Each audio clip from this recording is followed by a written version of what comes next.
This is an international podcast transmission. Is anyone out there? If you're listening, you've reached the No Fixed Agenda podcast.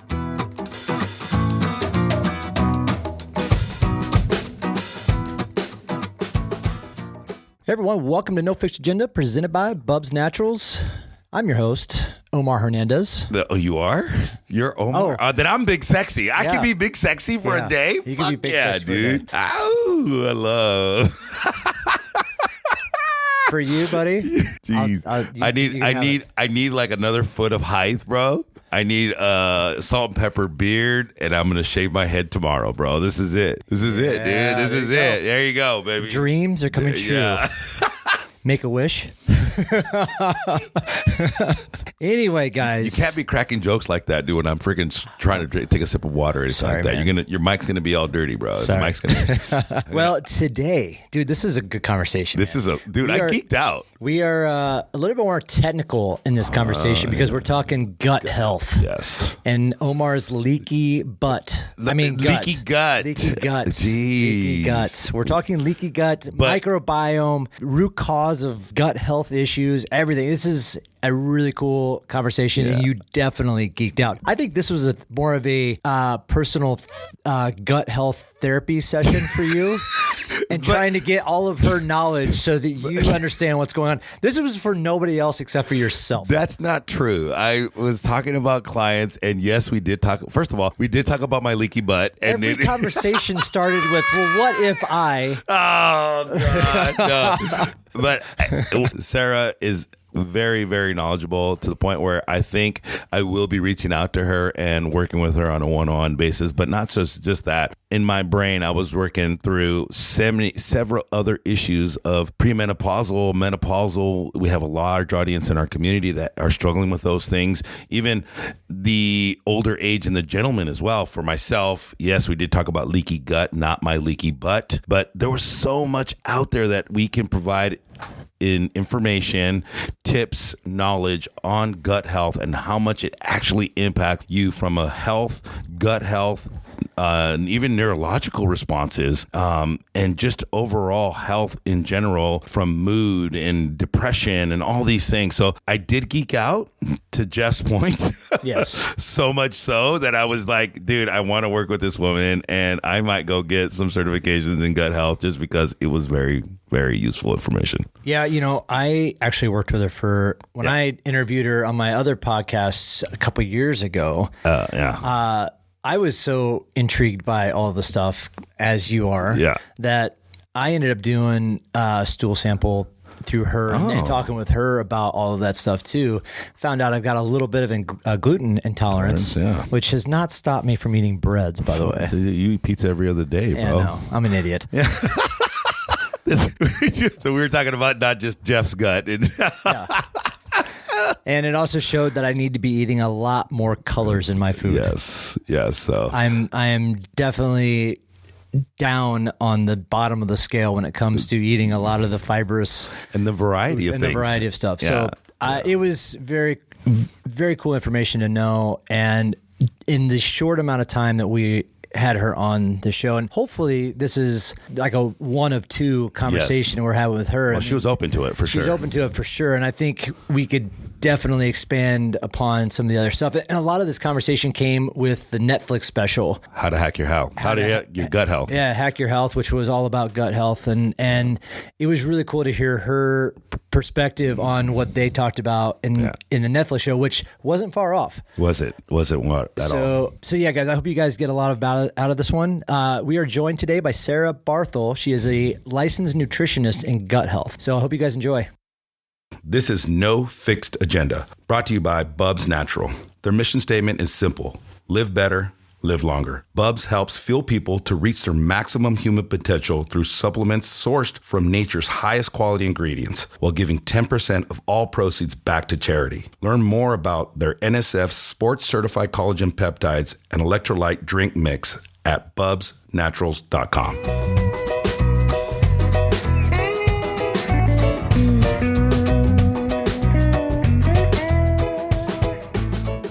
I didn't know this, but you apparently used to work together. Way back in the day. It was, I was trying to think of the time frame. It was, I don't know, 15 years ago, maybe? Something like that. 15. Well, it's Was that well your because it oldest was or- a 12 while. or 13. I was Maybe still 13. I was still living in PB, running the business. You were still living in town because you left to go to Minnesota or somewhere, and then you guys eventually ended up in Texas or somewhere. So that was So we 8. went to Minnesota, to San Francisco, back to San Diego. Now we're in South Texas, trying desperately to get back to Southern California. Yeah. South Texas. So Jesus. yeah, so that must have been 13 years ago, give or take. South Texas. What part of South Texas? So we're in the Hill Country, if you're familiar with that, kind of between Fredericksburg, Austin, San Antonio. Oh, okay. So it's hot and humid. Yeah. Uh-huh. Really bad. What's that beat? We usually leave for the summer for that very reason. Thank you very much for taking time out of your road trip to join us here today. Where are you, before we get into the meat of everything, where are you road tripping at? I am in Iowa en route to Wisconsin and Minnesota. Is that for work or pleasure?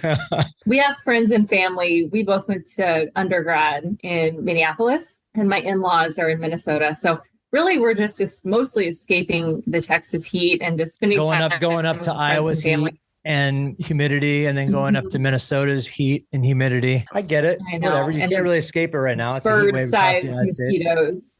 Yeah. I'm getting eaten alive by mosquitoes right now. So Where are you at? we're in Southern California. Oh, you're there too. I'm Okay. getting eaten alive right now It's because you're so sweet. because I'm sweet. I bet you it has something to do with my gut, bro. Probably. Which could we bring? You brought that up. That's why we're here talking today. And Yeah. this conversation, Sarah, I'm not gonna lie. You and I have had this conversation before, so this is a nice little refresher for me with everything. Yeah. But Omar and I were hanging out a couple of weeks ago. Before I had reached out to you, we were randomly talking about Netflix shows. Oh, yes. We were talking about Hack Your Health. we were talking about a bunch of other shows, but anyway, the Hack Your Health show on Netflix came up, and that's all about the secrets of the gut or what have you. And I'd like to get if you've seen it, I'd like to get your feedback on that right now. Absolutely. But that is how this conversation came about. That's how, yeah. And I was like, I want a gut health specialist on the podcast. Wanted to be educated a little bit more. So, But before we do that, not everybody knows she says. Yeah. So I was going to get to that. Okay, go ahead. I'll let you lead. I'm sorry. You're always jumping the gun. Yeah. Let's get into that just a little bit before we get into the explanation of gut health. Because you and I go back, we have established like a little bit ago, about 13 years ago, but you've taken a completely different path since the last time that you and I actually hung out. So give us kind of a brief description of who you are and what you currently do. So I am a functional medicine nutritionist, and I specialize in gut health, but also helping women to rebalance hormones, weight, digestion, energy, mood naturally. And it really truly does all start in the gut. I spend a lot of time doing comprehensive stool analysis, and actually started my clinical training under Dr. Tom O'Brien's clinical services team at thedoctor.com. And there I had a chance to interpret nuanced lab work of people who've been failed by 10, 12, 14 doctors. So really complex clinical cases, which gave me a lot of insight in terms of looking for patterns, in terms of really listening to people. And I guess seeing one of the things when I do speaking is the thing I want people to take away is to trust their gut, because there's something called the gut brain axis. It's called our second brain. And that's something that the Netflix show talks about.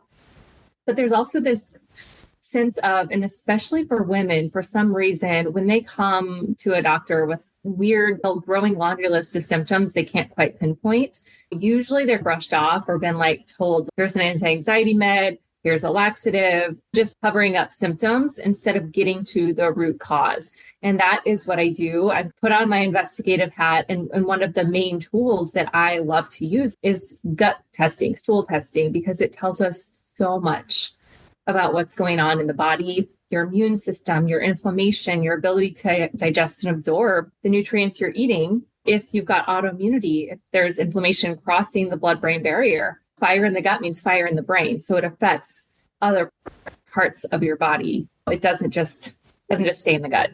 I did a stool sample. Oh, I've done several. So it was after you and I had chatted, Sarah, that I ended up, when I went through you to go do it. And you said the amount of information you can actually get, I had no idea. Oh yeah, there's so much. Dude. They're linking now like mental health disorders and stuff like that in the gut, dude. I'm like, who would have thought, man? Yeah, well, what I found out and I didn't know of is I've got this gluten intolerance, which I had no idea. And being a Midwest guy, come on, dude, you live off of gluten, bro. Yeah, 100%. So that is cool. How long have you been in this field and doing this, Sarah?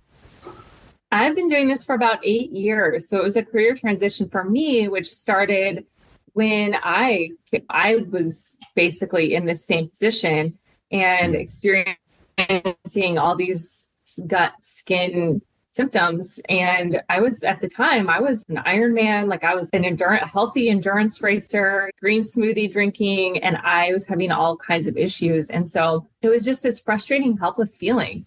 And I just took matters into my own hands and ended up going back to get my master's in this and then getting additional licenses and certifications. And it's really become a passion of mine to help other women and really to empower people to take control of their health. And I think as you see in the labs, for example, a lot of times it's like a relief to see, okay, there's a reason for why I'm feeling these symptoms. And there's a plan of action. We can do something about it. I agree with that wholeheartedly. I would love to get into so many different scenarios. You did yours. I did mine. I have a history of like diverticulitis and colitis and all this other stuff. So I had to get like colonoscopies and stool samples on a regular basis. I have to go get colonoscopies every 5 years because of my gut issues. Yeah. And you deal primarily with women.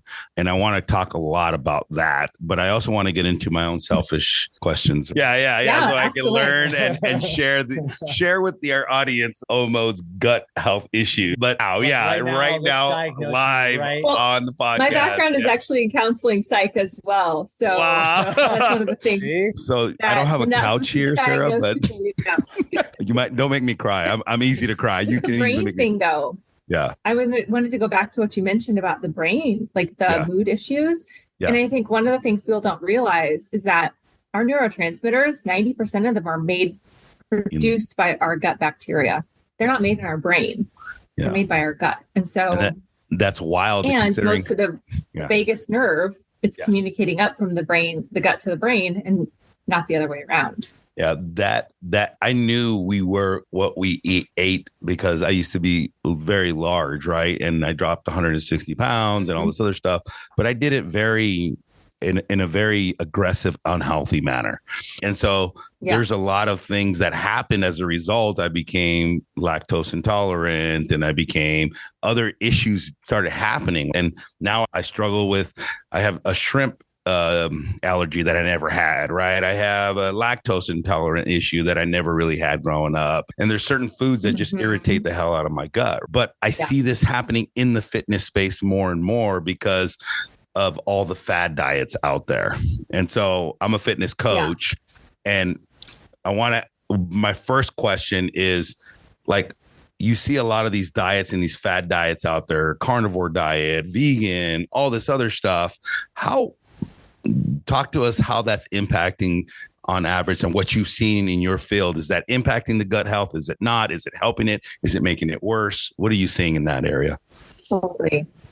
Here's the thing. There's no one diet that works for everyone. Like we are so uniquely biochemically individual. So first thing, there's no one right way to eat. It's a lot of trial and error. I love lab testing for that reason, because we can see how you feel the best and also maybe what you're lacking in terms of diversity and abundance. I think bottom line, whether you're keto or vegan, the most important thing is like diversity and abundance, because we have to be eating a variety of plant fibers, different colors to feed our gut bacteria, because at the end of the day, that's the number one most important factor. And the American Gut Project looked at tens of thousands of stool tests, and they found that some people actually they were showing lab markers for certain disease states like Crohn's and colitis or things like that, and they had no symptoms. And the thing that it came down to was how much the people who were eating 30 to 50 different plant foods each week, veggies, herbs, spices, nuts and seeds, low glycemic fruits, that was protective. And there's a laundry list of reasons why. The next thing, though, I want to look at making sure that people, especially as we age, they're getting enough protein as well. And that is difficult to do on a vegan diet. I was a vegan for about 15 years and while I was racing, and I think that did contribute to a lot of my gut issues. So while I think being 90+% plant-based is awesome, we do, especially if you've got any sort of chronic illness state or you're having trouble digesting your foods, small amounts of high quality animal foods, fats and proteins can be really important in the healing process. I love that because I hate demonizing any one style of eating. It's like one of those things that we had a nutritional coach on one of our episodes and she made a statement that I really love. And it was all of the fad diets work. And she was talking about it from a nutritional, like calorie deficit, calorie surplus perspective. And she's like, all of them work. And it's just, what are you eating? Are you eating a calorie deficit or your calorie surplus? And I think this conversation takes it into a little bit a different angle when we talk about micronutrients and all those other things that you get from your diet other than just eliminating one entire food group. And so demonizing people's diets, whether that be keto, carnivore, vegan, vegetarian, demonizing it doesn't help the underlying issue of eliminating certain foods that your gut might need. And so I think that is, I love that you said that. Talk to us a little bit about who's your primary audience. When you heard me, your primary client base is what I want to get into. So for me, it's women between the ages of 30 and 60. And so I have a lot of female clients. And so what is the number one thing that people come to you for in that audience? I've always specialized in gut health, but primarily they'll come to me as they're transitioning into perimenopause and menopause because it's like things are going along great. A lot of them are pretty health conscious and doing a lot of things right. And so when they're coming up against a wall and starting to fight against their body and what they used to do in the past no longer works, it becomes extremely frustrating. And so what I want to do is help them to understand what symptoms their bodies are trying to communicate so they could rebalance their body. And then any of those healthy changes that they're doing with nutrition and lifestyle and supplementation are going to go that much further because their body becomes an ally instead of something they have to fight against or starve or over-exercise. So people come to me typically when it's usually the combination of hormone imbalances, digestive issues, fatigue, some anxiety, new anxiety and depression, or low-grade mood issues, or just maybe they haven't experienced that before. And so it's all very connected. Yeah. And so when you talk about menopause, I think, so I jokingly say that I'm going through menopause and because we're going to talk about I think this is the direction. I don't know. I thought I had some hormonal issues, right? So I go set an appointment with an endocrinologist. And to your point, which you said earlier, right? I love one of your posts that you made, which was everything's going along. You're going down a creek and suddenly you hit a sandbarge and everything just stops. And that's what I'm experiencing today. And a lot of my clients are as well. And what is the number one tip you would give those people to go do, right? And for example, for me, I make an appointment with a doctor. I go see my primary. He says, you need to go see an endocrinologist. I thought it was the testosterone issues because I'm just lethargic and I'm doing all the same things that I normally do other than starting a business. And that's the common story. And so I love that you shared that. What is the number one what would you suggest somebody that's going through that right now? What would be their first step in your opinion?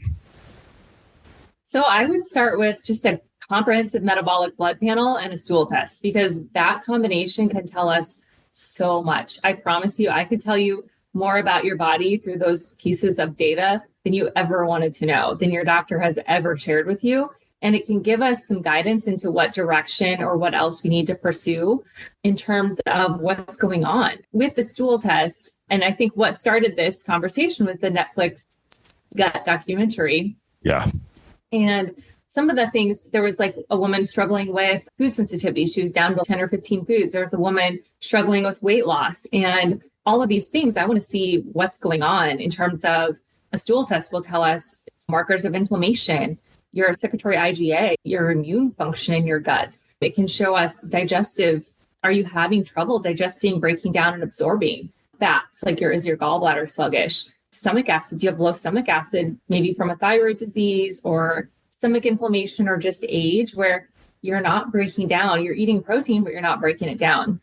And then it becomes a little, fats and proteins can become putrid, or pancreatic enzymes. I have had a couple of people lately, which is why I'm a huge fan of Test Don't Guess. One of them, she's a veterinarian. She is extremely healthy and mindful and has done so much work and research and testing. And we discovered that she had a parasite and a pathogen. Wow. And so you can eat so much healthy food, but if you don't eradicate that and turn the environment into one that's no longer hospitable for that, or knock back bacterial overgrowths like SIBO. I have another woman who, she's an executive, very type A, and we were expecting to see high cortisol, which is why she was struggling to lose weight and why her blood sugar was up and down. But it turns out she was barely even producing cortisol anymore. We actually had to supplement with a glandular because her body just gave up. It didn't even have the raw material to make that anymore. So that we wouldn't have known. So you thought it was going to be elevated levels of cortisol, and she wasn't even producing any. Yeah. Wow. Yep. And so her body was in such fight or flight that it was not going to let go of that weight for anything until we support it and give her body the raw materials it needs, and also work on that HPA axis, right? Just to send her body these little safety signals. And her nervous system has been in such a state of fight or flight from some past trauma, from a really fast-paced, demanding job. And she needs to do some work in that area too, with carving out time for self-care and rest, and allowing her nervous system to calm down. Plus supporting her body with some of those key nutrients that her adrenal glands need. I want to take you off of your therapy couch for a second. I'm not. Yeah. Go ahead, do your thing. I was actually going to ask about you next, but go ahead. I wanted to talk about your results. We can circle back around. I want to get you off your therapy couch for a second. Appreciate it. Yeah, but I'm not crying yet. Where's the tissue? No, not yet.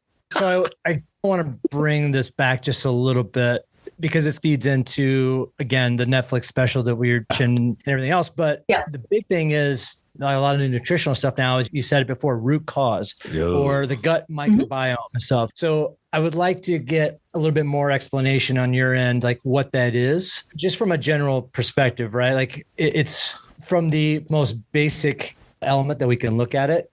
And because it's one of those things, I think a lot of people just don't understand it. I think it's because it can get so technical sometimes with the way it's explained in some degree. So give us kind of the breakdown of what the root cause or the gut microbiome, and then how that kind of relates to a lot of the conversations that you guys have had just right now. Yeah. When it comes to root cause, the gut, I see a lot of women with, for example, hypothyroidism. And for me, that's a canary in the coal mine for toxic burden, for stress, for nutrient depletions, but also our gut bacteria convert that hormone into active hormone that's used by every cell, organ, and tissue in the body. That's one example of something that could be contributing to fatigue and hair loss and anxiety and constipation. But we don't know unless we keep digging, right?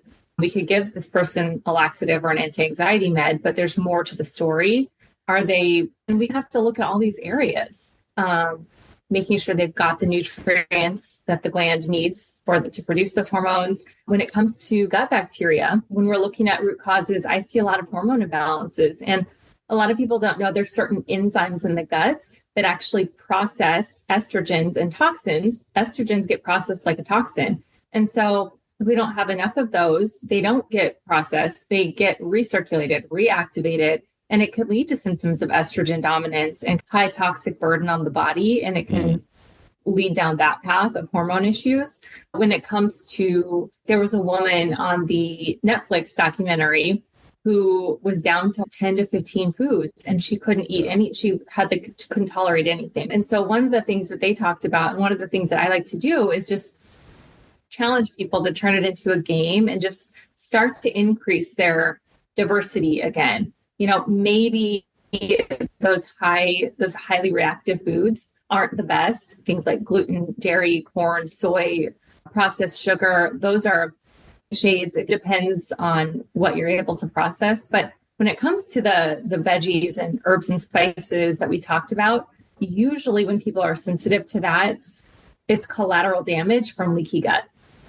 Because when you've got intestinal permeability breakdown in those tight junctions that line your intestinal wall, they're meant to open and close, like the Panama Canal. And it lets in individual nutrients and amino acids. But when we've got leaky gut from not eating enough fiber, or things like gluten cause leaky gut in all humans every time we eat it, those get stuck open especially if you've got a genetic predisposition for too long. And that's when things leak out of the gut into the bloodstream, go systemic, and trigger this inflammatory immune response in your body's, wait a minute, you got to protect my human. This is not supposed to be here. And it like overreacts. And it's like collateral damage. So anything you eat on a regular basis, it's going to get marked as a foreign invader. And so slowly reintroducing long-term is really important, which is why an overly restrictive diet might help symptoms short-term, but long-term, it's going to set you up for, worse off. Yeah. What are some of the inflammatory responses that you see that maybe our audience should be looking for?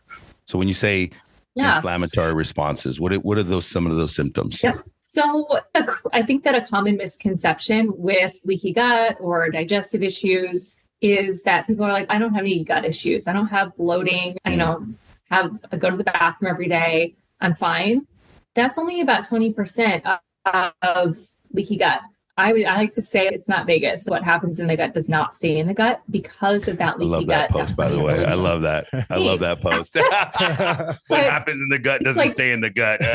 Obviously. It totally doesn't. Yeah. And it really depends on your genetic weak link where it shows up in your body. For you, it sounds like maybe, Omar, it is your gut.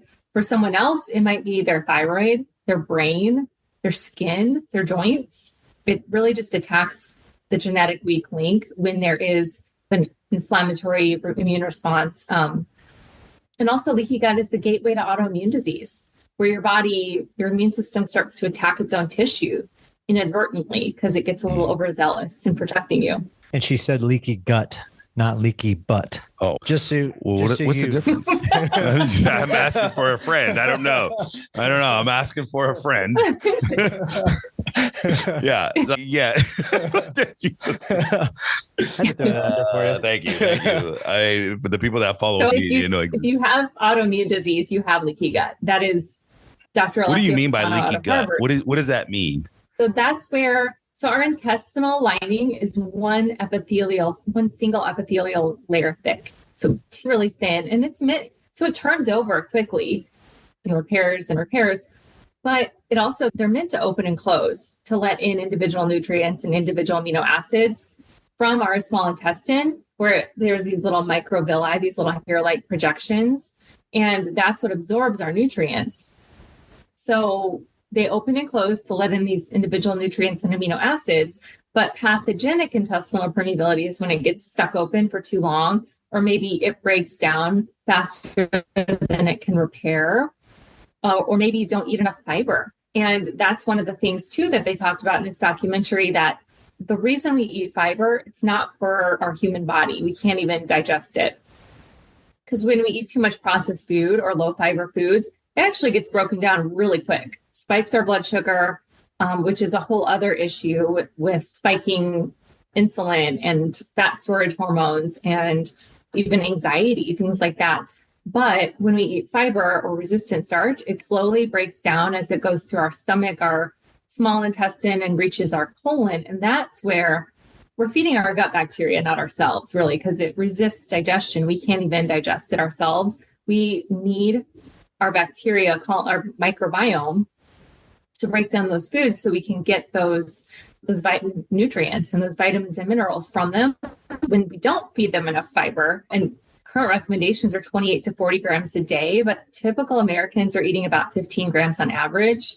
But the research is now showing that closer to 50 grams is probably better. And it's because if our gut bacteria start to starve because they're not getting enough fiber, they start munching on our body, on our little protective mucus layer. And that's when we'll start to see more issues with sort of food sensitivities. Once that protective mucus layer gets chewed up, they also pass through the intestinal wall into the bloodstream and triggers that inflammatory immune response. Just sticking on the documentary really quick, what I thought was really interesting from the layperson or the everyday individual that doesn't have a general concept of what Sarah's talking about technically, I thought their illustrations actually did a really good job in helping educate somebody who didn't really have any understanding whatsoever of the health aspect of it. And I, from that side of it, I think that's what I got most out of it, is the fact that they explained it as this is the base of what people should know. And then you got obviously all the technical stuff and the testing and all that stuff. But I thought they did a really good job in explaining how the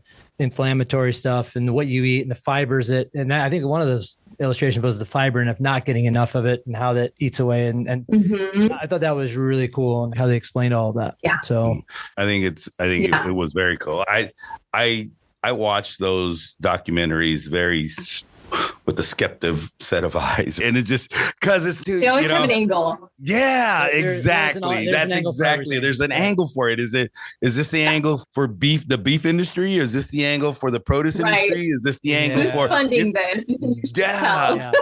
And then so I was talking to Jeff about the documentary, and I was like, "This is the first Netflix documentary that didn't have an angle." I felt it was truly just to educate the population on, hey, look, you have a secondary brain. And did you know that you can do fecal matter transplant? And did you know that you could there's markers that are inflammatory markers? Do you know you have inflammatory markers? Do you know what leaky gut is? And so when I hear the term leaky gut off his pun joke over here, I think of leaky butt for sure. And no, it's not a leaky butt. You're not walking around with a diaper on. It's just, there's a dysfunction in your gut that's not absorbing all the nutrients. So that makes better sense to me than saying leaky gut, because I don't know what the hell leaky gut is. Right?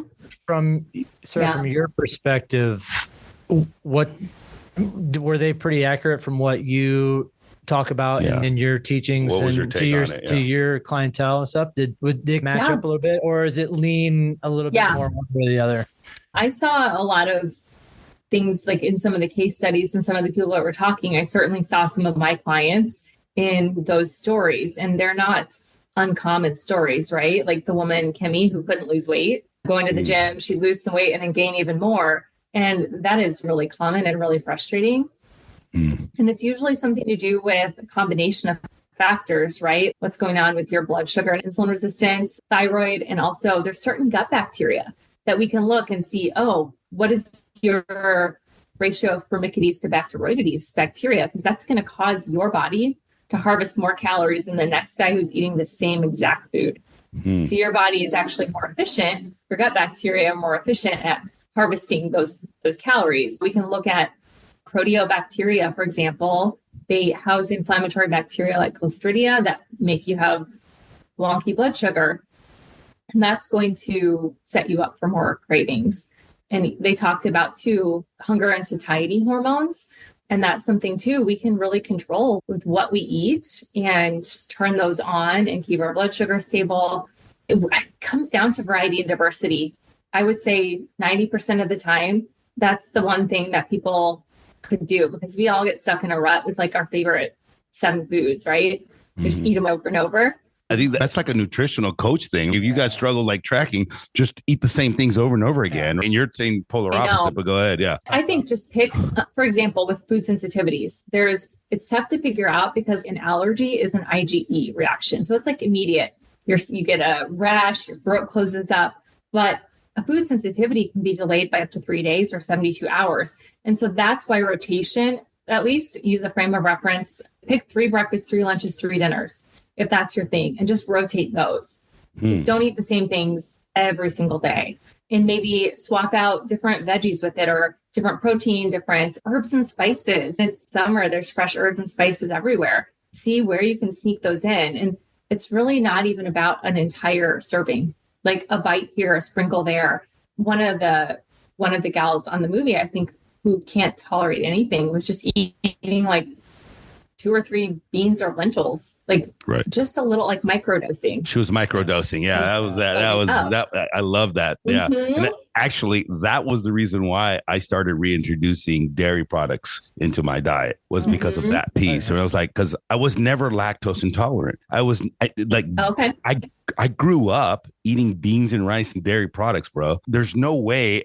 Like when I told my mom that I was like, my mom, she, God rest her soul, but she used to feed us bean and cheese burritos all the time, bro. That's what we grew up on, bro. And then I'm sitting there telling Mom, I can't eat beans. And I'm like, the fuck, what do you mean you can't eat beans? She literally looked at me sideways. And so I'm like, yeah, she'd be rolling in her grave right now if I told her that I wasn't going to at least try to reintroduce those kind of foods into my diet. But microdosing was the reason why I started eating cheese again and started eating some dairies. And I started off with lactate and just kind of, and then now I'm doing cottage cheese, and once in a while I'll do sour cream and just certain things that I know that I'm like, okay, I can tolerate these things, but I still haven't done like a glass of regular whole milk. And that's because that would kill me legitimately right now. So you talk about microdosing. Do you recommend that kind of stuff if you have an intolerance? So like just gluten intolerant, right? What would you recommend? I recommend that primarily when we're talking about the foods, like the veggies and herbs and spices. Because like when I do food sensitivity testing and we're looking at hundreds of foods and they're like zucchini and turmeric, and removing zucchini and turmeric isn't going to heal your gut. That's the collateral damage. And those are the things that maybe you pull it out for a couple months. We work on lowering inflammation, healing and sealing those tight junctions. There's certain nutrients that kind of send a signal to your cells to heal and seal. And then we can start just rotating those back in. Gluten and dairy, gluten is the one exception that once you have developed an immune reaction to them, so far, all the research I'm seeing is you always have that. That never goes away, but almost all other food sensitivities, occasionally dairy, that becomes an issue, but you should be able to build up resilience so that you can tolerate some small amount or some exposure. But almost every other food sensitivity that people develop, those ones that I consider like collateral damage, those can be reintroduced once you heal the gut. I saw a post that you had put out there on like glucose monitoring. Is that something you believe in? And can you talk to us about the benefits of that in regards to your gut health and monitoring your gut health? That's one thing too, that a lot of women over 40 or those with autoimmunity start to become insulin resistant, and they may not even know it. And so I think it's important to know your numbers, whether you just order lab work. Fasting glucose and fasting insulin can allow you to calculate what's called an insulin sensitivity score. There's a HOMA-IR calculator online. So you can see how sensitive your body is to that insulin hormone signaling, because that's something that if it gets louder and louder, that becomes this stressful event for the body. It's inflammatory. It's your fat storage hormone. Glucose hangs out in your bloodstream too long, wreaking havoc and causing inflammation and telling your body to store fat and causing cravings. And a lot of people, I think we do women a disservice when we're like, just exercise more to eat less. Most of the time, it's a hormone imbalance issue, not a calories in, calories out issue. And that's just one tool, that seeing what foods trigger that, what a bad night's sleep causes you to be insulin resistant the next day. You get in a fight with your partner, get a nasty email. There's all these things, and blood sugar issues can cause leaky gut as well, over-exercising, stress, nutrient deficiencies. There's all kinds of things. We used to think it was just gluten and LPS, but now we know in functional medicine, there's a lot of other things. And just controlling blood sugar, like that's priority number one when it comes to our health, is keeping it in this like tight little window. So if all of your healing energy is going toward trying to bring your blood sugar under control, that's a good thing. Just wear it for a few weeks and you'll get some data points in terms of what works and what doesn't. I think it can be really good information. And also, I've got a woman who's reversing insulin resistance, and she was like, I had some gluten-free pasta one night for dinner, and I was going to bed and it was still like 180. She could not bring it down. And she was like, I got out of bed and I just went downstairs and I just got my weight set and I just did a couple sets of dumbbell curls and it just dropped. And so those types of things, anything where you can like recruit the large muscle groups, do some air squats, go for a walk after a meal, that's powerful for blood sugar. What are the tools? What tools would you recommend to monitor glucose?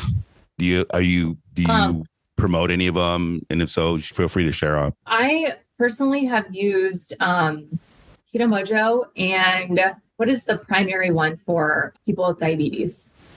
You got me. Has a yellow flower on it.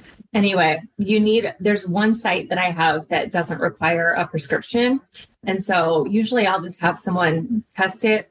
I think it's powerful information when people can see what's specifically for them. And oftentimes it is because of their gut bacteria that they can tolerate certain foods don't cause a spike, and other foods that are seemingly really healthy just shoot it through the roof. So it's just unique data points. Otherwise, just getting a fasting glucose, fasting insulin, A1C can give us a bigger picture of what's happening with your blood sugar stability. I think it's so powerful, dude. Like these tools weren't available to us 5 years ago, man. If you think about it, it's exactly. just asinine, dude. This is what is interesting with the human race at this point in time, right? Like in the 60s and 70s, people who were 45 and 50 look like they were 70, 80, dude. Yeah. And now there's all these, dude, we got 50. Yeah. Nutrition specific things that people get into that help them look and feel a lot better a lot earlier on. Look at me. I look like I'm 30 and I'm 40. That's a stretch, but that's okay. Exactly. Wow, that's a stretch. I would give you like mid 40s, bro. Like it was late attempt. 30, bro. Late attempt. 30, early 40s. I'd give you that. That's the thing. No, we eat things that have added up. To make it a lot better and easier for people to live a lot longer.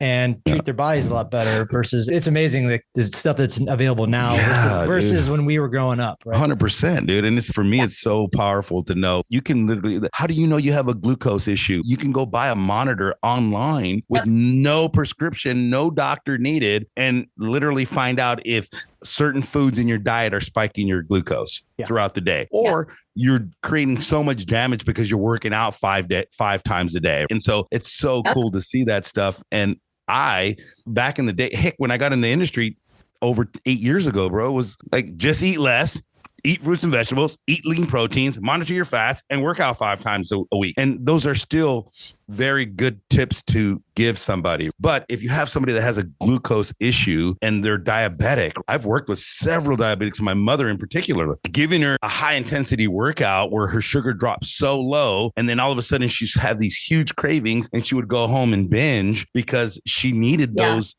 And so it's like monitoring her level of activity based off of, see, working with diabetics, bro, you literally ask those questions like, how are you feeling? I'm feeling lightheaded. And they know, dude, they know where their sugars are at just by how they feel. Like, are they feeling lethargic? Are they feeling cloudy? Are they feeling loopy? Like all these things. And let me go put a needle in my hand and to check my sugar levels right now. And all of a sudden they know, okay, I need to eat something. Oh, I need to back off. Or, oh yeah, I'm feeling good now. I can go work out.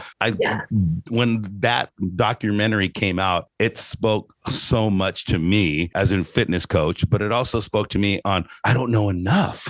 Like I need to know more. I need somebody like Sarah in my corner to go, hey, dude, can we add this to a benefit of our clients? If you're struggling like me, I'm struggling to maintain my weight. Nothing's changed. So that post that you made, like I'm going down I'm going down a creek and I hit a sandbar and I don't know what the hell's happening. So what do I go do? I go set like I haven't changed anything. Yeah, exactly. So it's cool that I love the tip that monitor your glucose, and you might know that you have a gut problem or you might have a hormonal problem. You don't know, but if you're monitoring your glucose, you have it, test it and find out. I also saw something on your social media. So like I said, I dug deep on you and what you have out there. So this topic fascinates me so much because it's out there in so many ways, and not just for my own selfish reasons, but for my clients as well. And you mentioned something about fasting. Do you believe in that? What kind of fasting schedules do you recommend?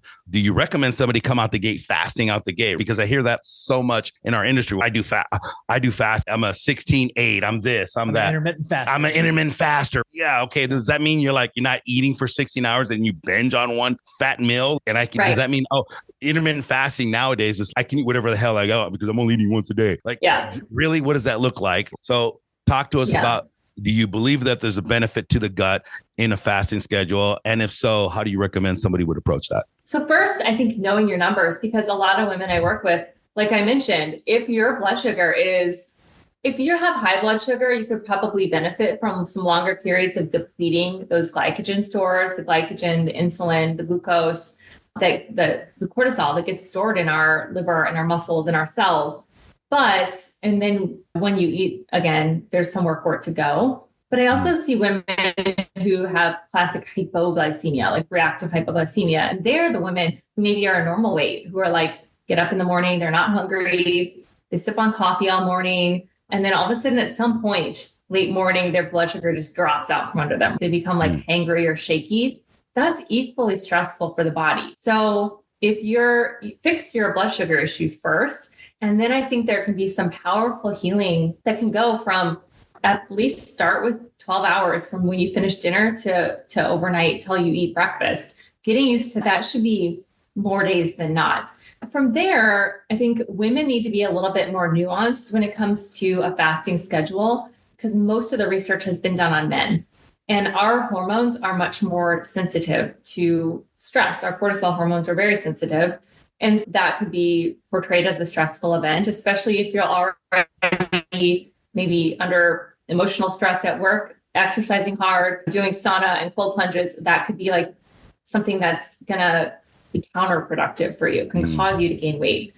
So I think it's very individualized. That being said, fasting in accordance, if someone is still menstruating with their cycle, can be really healing.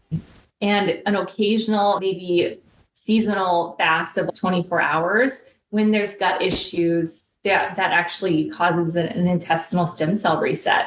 And that's an opportunity to reintroduce healthy bacteria, maybe some bone broth and some fermented food when you break that fast. And so I think a lot of women heading into perimenopause and menopause can benefit from implementing some cyclical, strategically timed intermittent fasting for sure. And would you recommend that based off of your glucose readings, I would assume? Most of the time, if they just breeze through it and they're like, it was great. I don't want someone to be gritting it out and dizzy and feeling like they're going to pass out and nauseous. It's your body, your body should know what to do. We want it to be metabolically flexible, easily able to switch between sugar burning and fat burning. And so that's something we need to fix before we try to implement fasting. So much to do. So many questions, bro. I mean, and I'm sitting there looking at the clock, how many more questions can I ask? I have 20 more, but which ones are the most important ones that I want to share? We'll have a part two, maybe, if there's people with other questions. I think we're going to need to do a part two, to be honest with you. I'm geeking out on you right now, Sarah. So I really do appreciate this conversation, only because I think there's so much that we can do as individuals. And I am so disheartened, and that's not the word. I'm disappointed in our Western medicine. I am severely disappointed in it, only because I just had an episode where I went and I'm going to go see an endocrinologist, and the endocrinologist is asking me, how can I help you with your hormones? And I'm like, bro, I'm here because I want you to tell me how you're going to help me with my hormones. And so I'm so frustrated. And so from that perspective, personally, but I can only imagine, my wife's going through menopause now. She's gained some weight and she is struggling with night sweats and waking up in the middle of the night. And I can only imagine the headache. I know what she's going through, not because I'm in her shoes, but because I see it happening. And so she's waking up in the middle of the night and she can't go back to sleep because of her sweats. And so her mind's racing because she's not rested, and so on and so forth. So that's where I wanted to take the conversation for my own selfish reasons for my spouse, also for my client base that are currently going through. So many of them are going through menopause, right? And so what is the number one tip you would give somebody that's starting either going perimenopause or full menopausal? What was the number one tip that you would give them to go either address some of their symptoms or even to start the whole gut check process? And I wish I could get people the earlier, the better, right? Because the earlier we can start to address the inflammation, the gut imbalances, the blood sugar imbalances, the more likely you are to just sail through it with no symptoms. And that's how it should be. It's not normal to go through it, just breeze through with no symptoms. So that's how it should be. And some things is just look at what's going on with your body, see what you can do to rebalance that. In perimenopause, that's the time to start working on some of these things with rebalancing your gut. You may want to start identifying what's causing inflammation in your body. Is there some sort of gut infection or pathogen?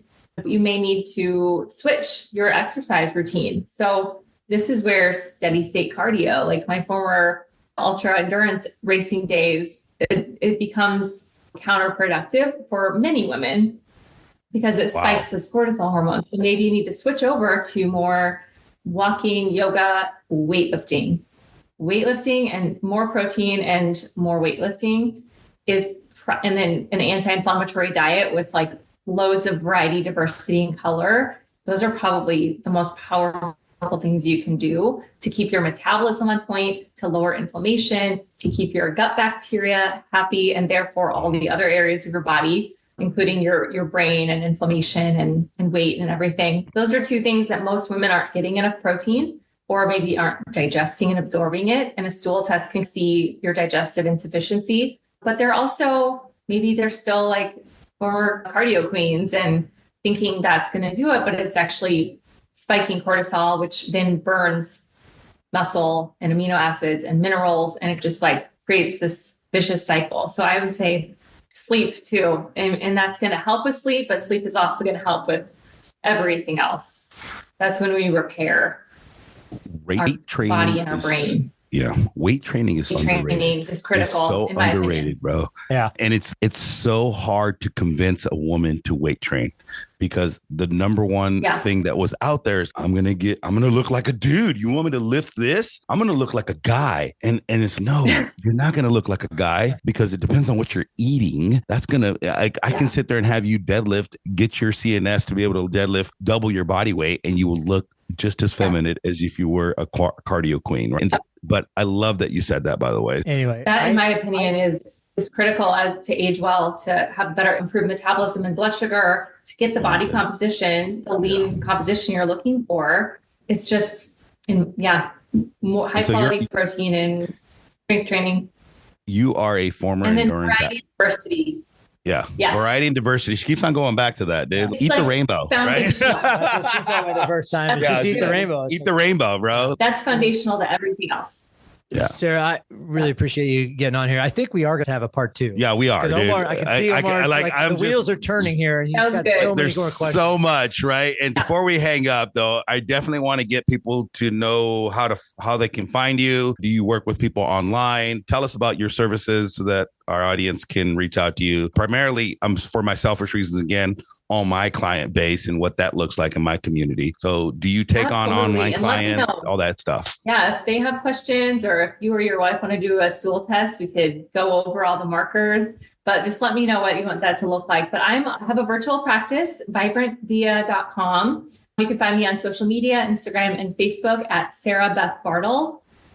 Or for your wife or for your listeners, I'm happy to offer a free 30-minute root cause breakthrough session where we go through your top health hurdles, or maybe you've got some lab work and you want a little more insight into those and just point you in the right direction. And that you can book my calendar at chatwithsarah, SARA.com. And I'm happy to give you some tips to get you in the right direction. So those are the best places to reach me.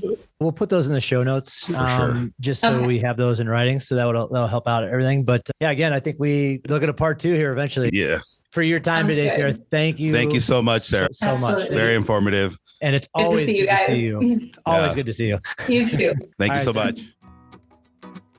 This has been an international podcast transmission of No Fixed Agenda presented by Bubs Naturals. You can rate, review, and subscribe to our podcast on Apple, Amazon, Spotify, or wherever you find your favorite podcast episodes. NFA, over and out.